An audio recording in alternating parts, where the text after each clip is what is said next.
اعوذ باللہ من الشیطان الرجیم، بسم اللہ الرحمن الرحیم۔ یا لطیفوں کی فضیلت۔ یا لطیفو، یہ وہ اسم پاک ہے جس کے فائدے اور برکتیں بے پناہ ہیں۔ ایک حدیث ہے کہ ایک مرتبہ ایک بزرگ بڑے پریشان اور بدحال تھے۔ ایک عجیب سا خوف ان کے دماغ پر چھایا ہوا تھا۔ ان کے دل میں ہر وقت ایک خوف سا رہتا تھا جس کی وجہ سے انہیں کبھی آرام نہیں ملتا۔ ان بزرگ نے ایک دن سوچا کہ ہر درد کی دوا ہے محمد کے شہر میں، تو پھر کیوں نہ مکہ معظمہ کا سفر کیا جائے۔ اس سے حج کا فرض بھی ادا ہو جائے گا اور دربار رسول پاک میں حاضری بھی ہو جائے گی اور اپنے مرض کا علاج بھی ہو جائے گا۔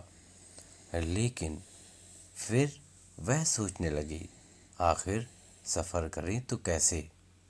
نہ سفر کے خرچے کے لیے کوئی پیسہ ہے اور نہ ہی اتنا کھانے پینے کا سامان جو پورے سفر میں چل جائے۔ لیکن وہ بزرگ کسی بھی حال میں وہاں مکہ معظمہ جانا چاہتے تھے۔ انہیں بس ایک ہی دھن سوار تھی کہ مکہ معظمہ کا سفر کرنا ہے۔ پھر کیا تھا، انہوں نے خدا کا نام لیا اور چل پڑے مکہ معظمہ کے سفر کے لیے۔ یہ بھی نہیں سوچا کہ آگے ان کے ساتھ کیا ہوگا، کیسے بنا پیسے اور کھانے کے سفر ہوگا۔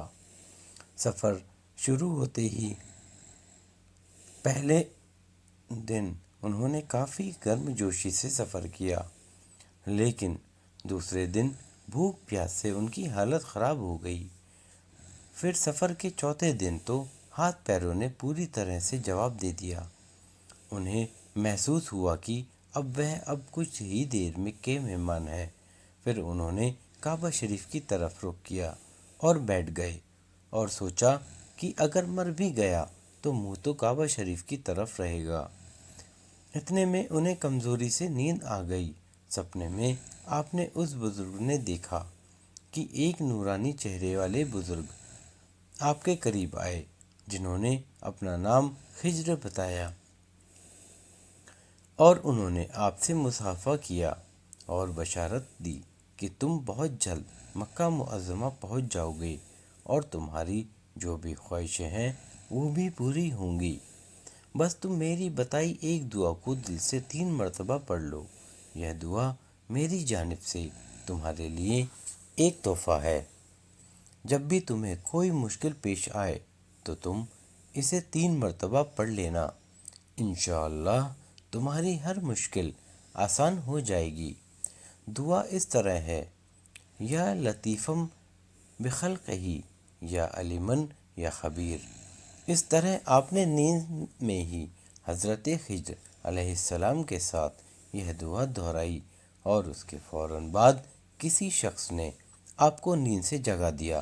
وہ شخص اونٹ سوار تھا اور حج کے لیے جا رہا تھا۔ ایک دوسرے کی حالت جاننے کے بعد اس شخص نے بزرگ شخص کو اپنے ساتھ لے لیا۔ کھانے پینے کے سامان کے علاوہ آپ کو اونٹ کی سواری بھی مل گئی۔ اس طرح وہ بزرگ مکہ معظمہ پہنچ گئے۔ مکہ معظمہ پہنچتے ہی کوئی شخص آیا اور اس نے روپے سے بھری تھیلی آپ کو دی اور فرمایا کہ میری طرف سے گھر واپسی کے لیے آپ یہ رکھ لیجئے۔ گویا آپ کی واپسی کے لیے خدا نے انتظام فرما دیا تھا۔ اس کے بعد بزرگ آدمی مدینہ منورہ تشریف لے گئے، روضہ رسول پاک کی زیارت کی اور اپنے ہر مرض کے علاج کی دعا کے ساتھ گھر واپس آ گئے۔ کچھ دن کے بعد آپ کی جتنی بھی پریشانیاں تھیں وہ دور ہو گئیں۔ سبحان اللہ۔ ایک اور قصہ سنیے۔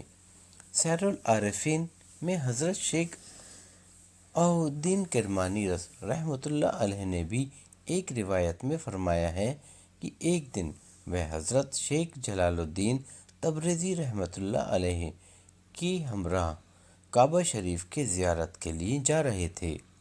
ساتھ میں ان کا قافلہ بھی تھا۔ ریگستان کی گرمی اور اپنی انتہا پر تھی۔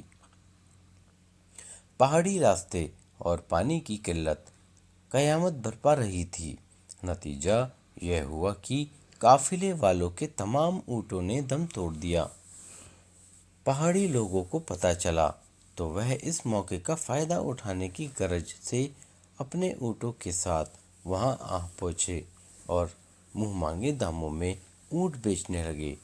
جو امیر لوگ تھے انہوں نے بے جھجک اونٹ خریدنا شروع کر دیا، لیکن غریب لوگ مایوسی اور بے بسی سے ہاتھ ملنے لگے۔ حضرت شیخ جلال الدین تبریزی رحمۃ اللہ علیہ سے یہ دیکھا نہ گیا۔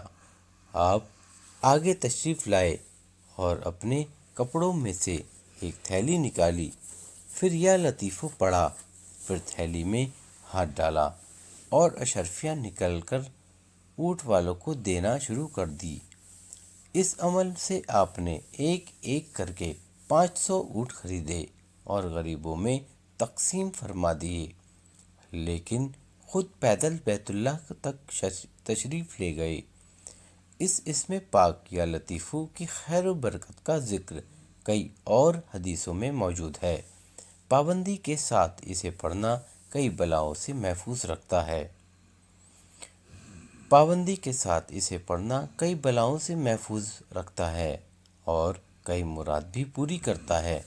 اگر کوئی بے روزگار ہو یا تنگستی یا فاقہ کشی، بھوک سے مر رہا ہو یا کسی اور مصیبت سے پریشان ہو تو ہر نماز کے ختم ہونے کے بعد 100 مرتبہ یا لطیفہ اور 21 مرتبہ درود شریف پڑھ کر دعا مانگے، انشاءاللہ دعا قبول ہوگی۔ شرط یہ ہے کہ جب تک مقصد پورا نہ ہو تب تک پورے یقین اور اعتماد کے ساتھ یہ عمل جاری رکھیں۔